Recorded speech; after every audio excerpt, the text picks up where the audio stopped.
and my salvation. Amen. Would you please be seated? I'm going to be a bit more somber than I usually am in my sermons. I'm going to talk about a serious topic. So I hope I don't ruin your lunch or your golf game.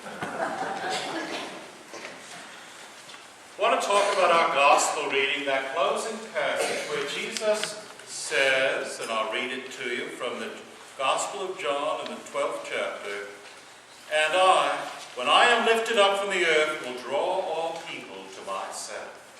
That's going to be the theme of my sermon this morning.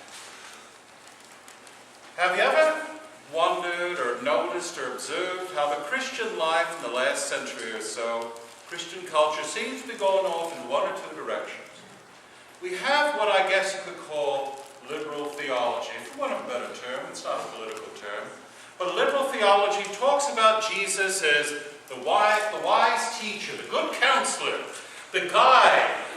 Jesus is sort of like the guy on public television telling you every day and in every way you're going to get better and better, and you get a tote bag and eternal salvation for your troubles.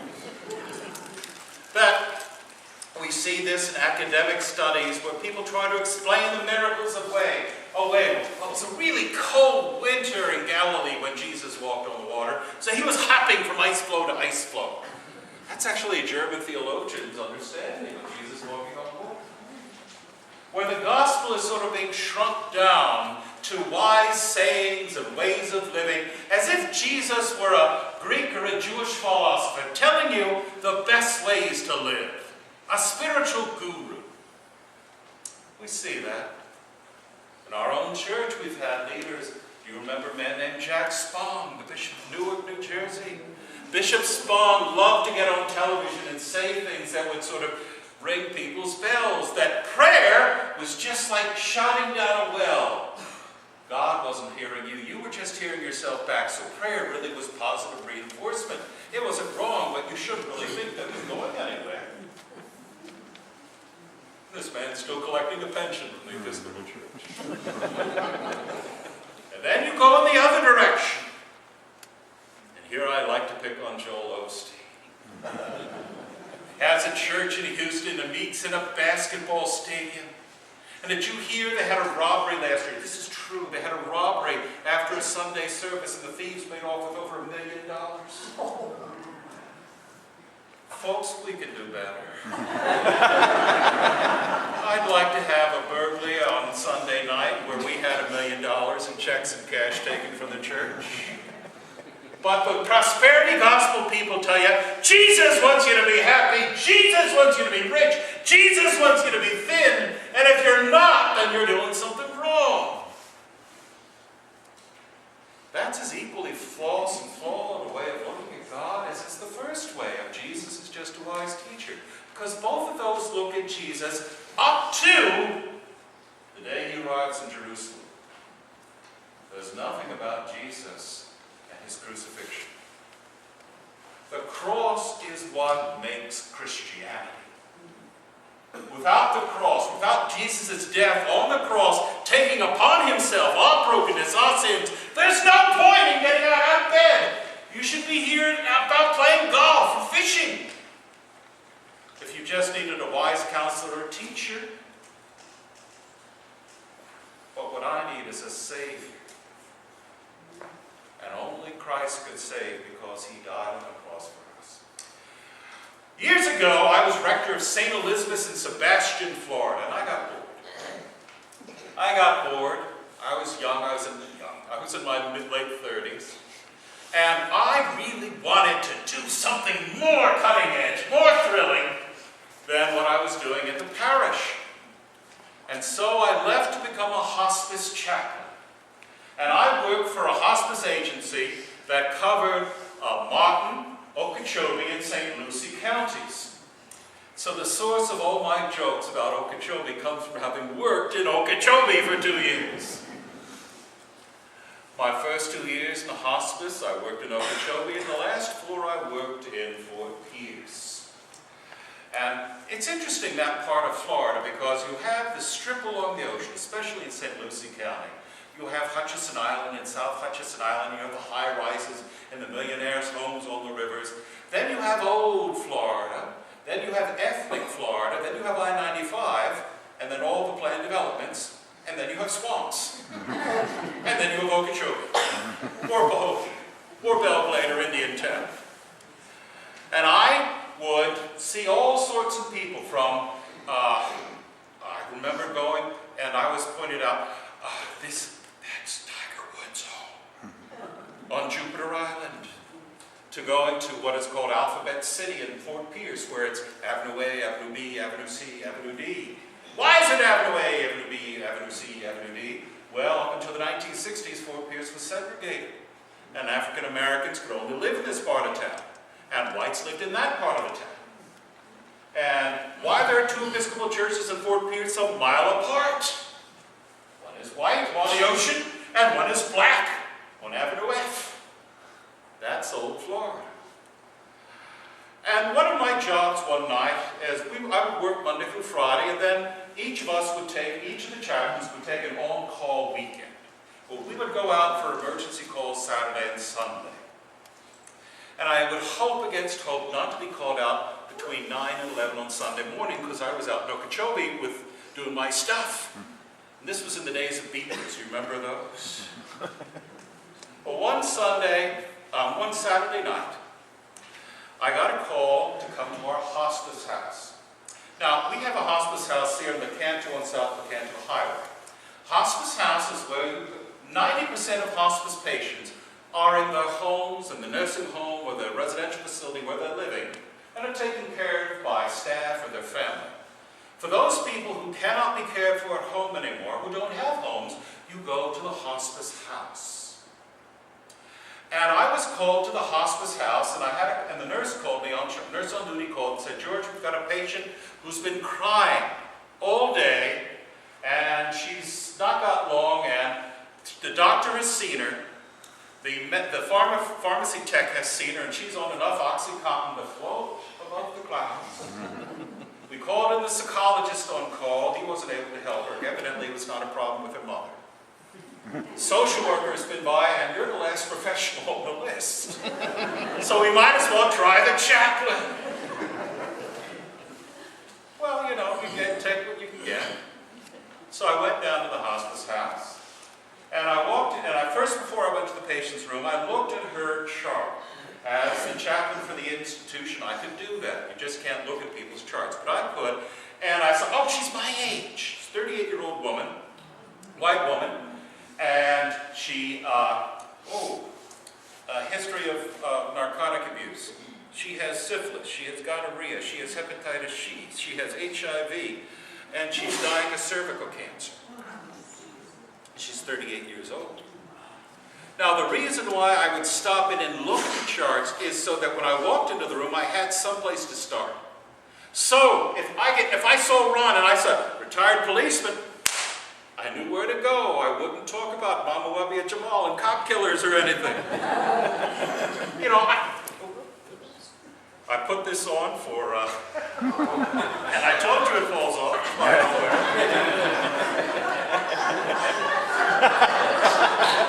I put this on for the instructed Eucharist to see all the different parts of my outfit, and it falls off right in the middle.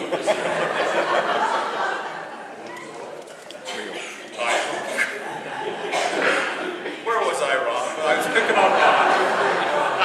on Ron. I was in the hospice. I needed a place to start.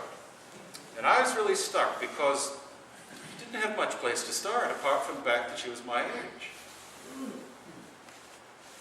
And I went into her room, and as I walked into her room, I saw this woman who looked like a bird. She was wearing a white hospital gown tied in the back, sitting cross-legged on her bed, rocking back and forth, and she had no hair except little wisps of hair. And she was so thin, she looked like a bird. Her nose was so prominent, and her cheeks, she just couldn't weigh more than 75 pounds. And she was having dry, sobbing heaves. And one of the things the nurses told me that when you're a heroin addict and you're given narcotics to combat pain, guess what? It doesn't work. Because you're used to it. But the doctors didn't think she was in any physical pain because they had also put in nerve blocks and things like that. So that's why they called in the psychiatrists and the social workers and this and that. Well, they finally got around to me, and I said, hello, my name is George, I'm the chaplain. How can I help you? What can I pray for with you?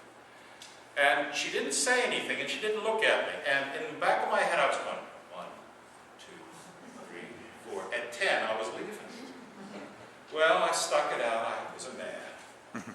And I was on the time clock, so I was getting $18 an hour to stay there. So, I don't know how it was, but she finally turned to me, and looked at me and said, I've been bad. She proceeded to recount her life to me. She was a Fort Pierce girl. She had gone to Fort Pierce Central High School, and she was the star of the drama guild.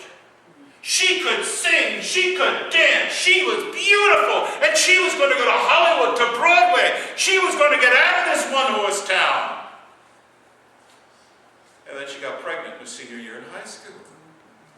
Well, you don't go to Broadway with a baby, and you don't go to Fort Pierce Central High School with a baby. They put you in a special school back in those days, or her parents allowed her to go down to Miami to have an abortion. And she had an abortion, but something didn't quite work out in her life.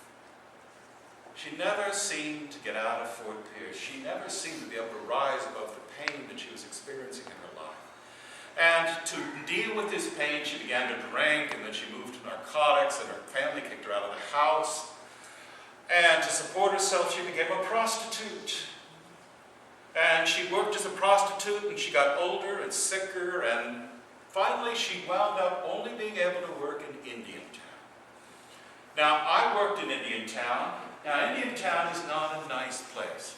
I may joke about Okeechobee, but it's a sweet place. Indiantown is where we have the migrant labor camps. 5,000, 10,000 men living in barracks who go out and cut sugarcane or pick tomatoes and peppers and eggplants. And the prostitutes come to work in Indiantown among the migrant laborers there. And as a white woman, she could earn a living as a prostitute, but she couldn't do that anymore for Fort Pierce. And she had HIV, and she knew it. And every so often, the Martin County sheriffs would pick her up, charge her with solicitation, put her in the county hospital to clean up, and say, look, you're deliberately infecting people with HIV. She didn't care. She needed her fix. And finally, she said, God struck me down by giving me cancer in the exact spot where I killed my baby. 20 years later, she's dying of cervical cancer, living with AIDS, and hepatitis, and gonorrhea, and syphilis, and tuberculosis. She even had tuberculosis. God is killing me, and you know, I'm afraid to die, because when I die, I'm going to go to hell, because there's nothing anybody can do for me. And I said, you're wrong.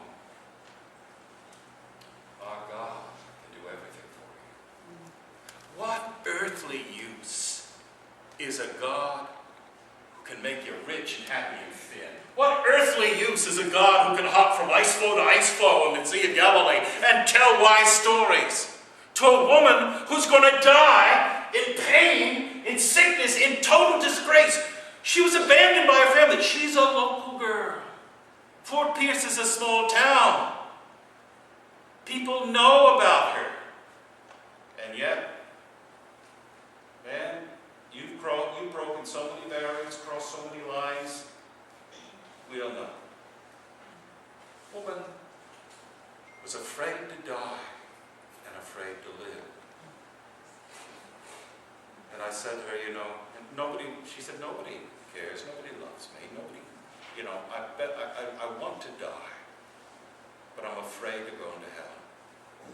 And I said, well, you're wrong, because somebody does love you, and that's Jesus Christ.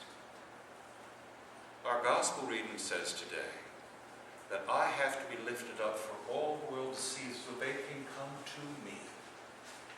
It is the crucifixion, it is the cross that makes Christianity real and relevant to your life. Because by taking upon himself our sins, he was who was without sin, he was who without stain and blot has taken upon himself her AIDS, her syphilis, her abortion. And by turning to him, she could have life. There's a tendency in the church to what I call moralizing. In other words, let's all do nice things and they'll all work out just fine. But salvation is sort of like a game of horseshoes. You don't have to get a ringer every time, but you get points for being close. I'm afraid the Bible doesn't work that way. The Bible talks, St. Paul tells us our righteousness is like a woman's bloody rag. We think we're so perfect, yet God knows our brokenness and our sins. And if we try to come out on top because we think we know better, well, good luck to you. Now, how do you think I should approach that? Do you think I, as a good Episcopal priest, and you know me, I mean, I had my nice Priest Brothers tropical weight suit on, I had my shoes shined, I looked the part. And I was in my 30s, so all that was down here was up here. You think, as a good priest, I should say, you know, it all began with fornication, and let's talk about that. Fornication led to drug addiction, led to prostitution, led to abortion. You think that would have done a damn thing for that woman? Lecturing her, moralizing her, telling her where she went wrong? She knew where she went wrong. But what she needed to know was what she could do right. And it wasn't my magic thumb pushed against her forehead that would make all things right. I asked, have you been baptized? Because we talked about Jesus Christ. She said, no, I'm a Southern Baptist, and we, in our tradition, we get baptized when we're adults. And I know she went to Fort Pierce First Baptist Church. And I can imagine what the people at Fort Pierce First Baptist Church talked about. Everybody in that church dresses like Ron, except they have pointy shoes on, cowboy boots, and big belt buckles. And a girl working among the migrant workers is a prostitute, one of their own. You better believe she was not getting Christmas cards from the pastor. But I shared with her the knowledge, my knowledge, that God loves me a sinner, and there is nothing you can do to outsing God's love, capacity to love you in return. All you have to do is believe. So I baptized her, I anointed her, I prayed with her. And it wasn't my outward acts that saved this woman. They were just symbols of the internal transformation of someone who has turned their life over to Christ and made their confession and sought repentance. See, the church has such a bad rap of basically being negative and unkind and moralizing and tell people what they've done wrong in this life. When in reality, I think people know what they've done wrong. They need to hear what they can do right. And to hear that God is there to help pull them out of the pit. That woman died. She asked me to stay. She died while I was there. Didn't have time to call the bishop to do confirmation class, but I did everything I could find in the prayer book. I was still young, and I still wanted to make this official and everything. But in my life, I've come to believe that it is her faith that will lead her to salvation in Jesus Christ. Because Christ came not to build the church, but to save sinners. Christ came so that all of us, what does this gospel say? He is going to be lifted up so that all who see him may come to him. My job, your job, is not to hector, not to tell people they're sinners, but to lift up Jesus Christ. Either by our words, or our deeds, or our lives, so that the whole world may look at him and know. Friends, we live in a world where I could tell stories like that about thousands of people within our community who have problems with narcotics, who have problems with relationships, who can't seem to get their life in order, who are waiting and rotting in jails. And the problem is not economic. It's not because their mothers were unkind. It's because there's no moral character in people these days. And the church has to be there and show that there's a better way. Christ was lifted up so that you and I may have eternal life. This is why we're Christians. It's the cross. Not wise sayings, not opportunities to make $1 million, but so that we may have life, and life gloriously. Amen. Amen. Friends, would you please stand and join with me?